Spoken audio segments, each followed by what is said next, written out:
It started out as a regular day. Nothing special. My alarm blared at 6:30 a.m. The harsh sound cut through the quiet darkness of my room. I groaned and reached blindly across my nightstand until my fingers finally found the phone and silenced it. For a few seconds, I just lay there staring at the ceiling and allowed myself to stay wrapped in the warmth of my blankets while the cold morning air crept around me. Begrudgingly, my body eventually rose from the bed. My feet dragged against the floor as I shuffled slowly to the bathroom, still half asleep. Downstairs, the house was quiet except for the soft hum of the refrigerator and the occasional creak of the floorboards beneath my feet. I grabbed a bowl of vanilla yogurt and sprinkled granola over the top. The crunchy sweetness was barely enough to wake me up.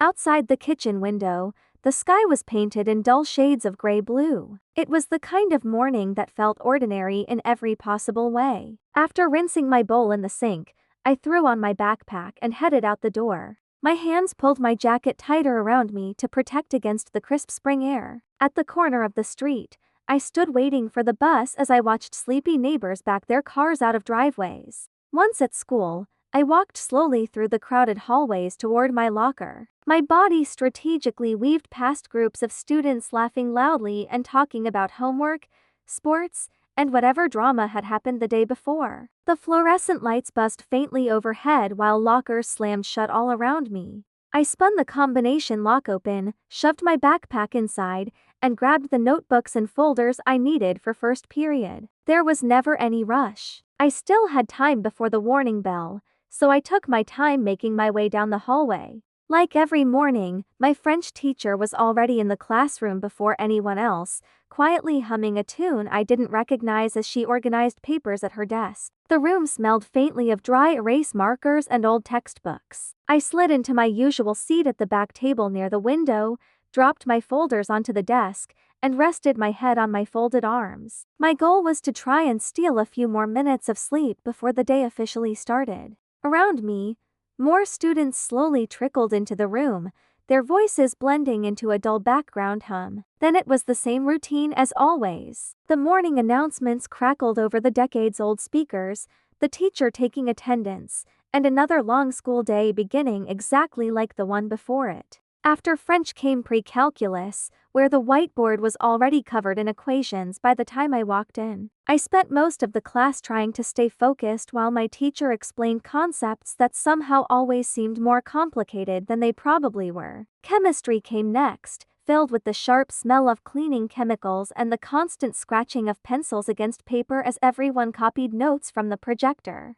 By lunchtime, the day already felt long and heavy in the way ordinary school days often did. I sat through lunch with the same familiar noise surrounding me, plastic trays clattering, students shouting across tables, and the occasional burst of laughter echoing through the cafeteria.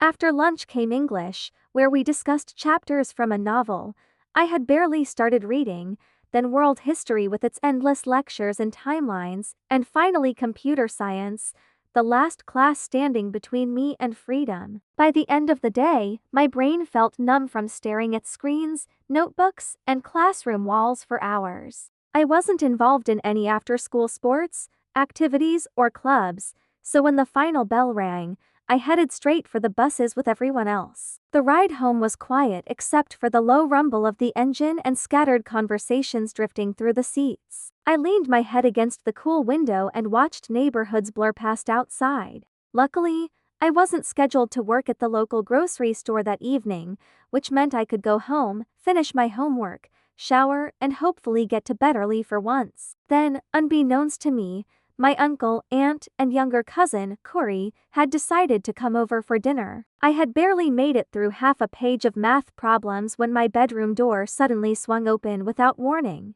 Corey bounced into the room with all the energy only younger kids seemed to have, clutching a book tightly against her chest. Her cheeks were slightly flushed from running around downstairs, and her crooked grin stretched from ear to ear like she had been waiting all day to show me something important. Without even asking if I was busy, she climbed onto the edge of my bed and held the book out toward me excitedly. "Look at this cool book that I found at a garage sale," she exclaimed, practically shoving it into my hands before I could even respond. I looked down at the book and immediately felt suspicious. The cover was old and worn, the dark fabric peeling at the corners as though it had been handled by dozens of people before us. Strange symbols were pressed faintly into the front cover, almost faded beyond recognition, and the pages looked yellowed with age. Even before opening it, something about it felt off. "What is it?" I asked cautiously, flipping it over in my hands. "A spell book," she said excitedly,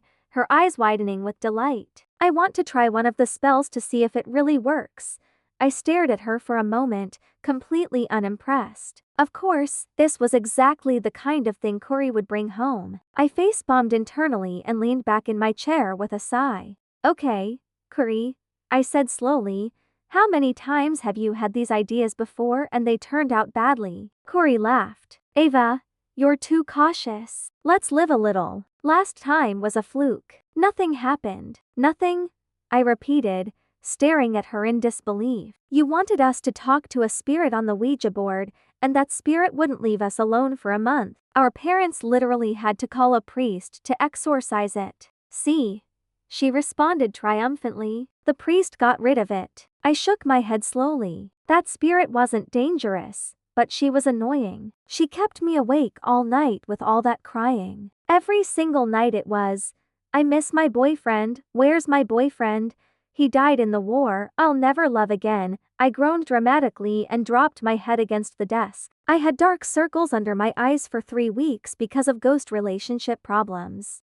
Corey snorted with laughter. I rubbed my temples as she opened the spell book dramatically across my bed like she was some ancient wizard instead of a 12-year-old who once superglued her own fingers together trying to make fake nails. The pages crackled loudly as she flipped through them, stopping every few seconds to gasp. "Oh, this one says, summoning of the eternal shadows. No, what about how to open a portal between realms? Absolutely not." Corey flipped excitedly through the spellbook before suddenly gasping dramatically. "Oh, this one sound cool. That sentence has literally never led to anything good," I muttered. She ignored me and began reading aloud from the page. "The demon of mathematical suffering. A cursed entity born from the hatred of scholars and tortured minds. Summon with caution." I blinked. Why does that sound like my pre-calculus teacher wrote it?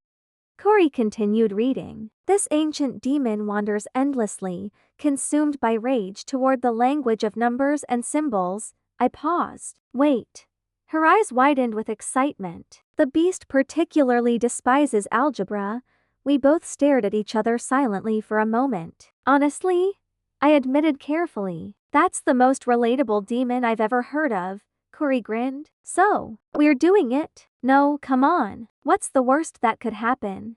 I opened my mouth to answer, but before I could, she had already grabbed one of my pens and started drawing a strange circle on a piece of notebook paper and placed it on the floor. "Corey, it's fine," she said. "The instructions are easy." She squinted down at the page. "Light 1 candle, sprinkle salt in a circle, and offer the demon an object connected to mathematical suffering." Before I could stop her, she reached into my backpack and triumphantly pulled out my algebra homework packet. The room suddenly went freezing cold. The lights flickered violently overhead, and the circle on the paper began glowing a deep red. Wind whipped through my bedroom even though the windows were closed, sending loose papers flying everywhere. "Oh no!" I whispered. A loud cracking sound echoed through the room as dark smoke erupted from the center of the circle. Slowly, a massive clawed hand emerged, followed by a towering shadow creature with glowing red eyes and curved horns. Corey screamed. I screamed. The demon looked around the room ominously before its gaze landed directly on my algebra packet. It froze. Slowly, it reached down and picked up the worksheet. Its upper lip curled back in disgust. "Find!" it hissed darkly. "X." The demon's entire body began trembling with rage. "Why?" it roared. "Do they never just tell you where X is?" Before either of us could react, the demon tore into the homework packet like a starving animal. Papers disappeared into its mouth within seconds. "Hey!" I shouted instinctively. I needed that. The demon stopped chewing and looked at me with genuine sympathy. "You poor child," it said softly. "You were expected to complete this entire packet?" "Yes." The demon lowered its head sadly. "Cruel. Oh my god. How am I going to explain this to my math teacher? I facepalmed.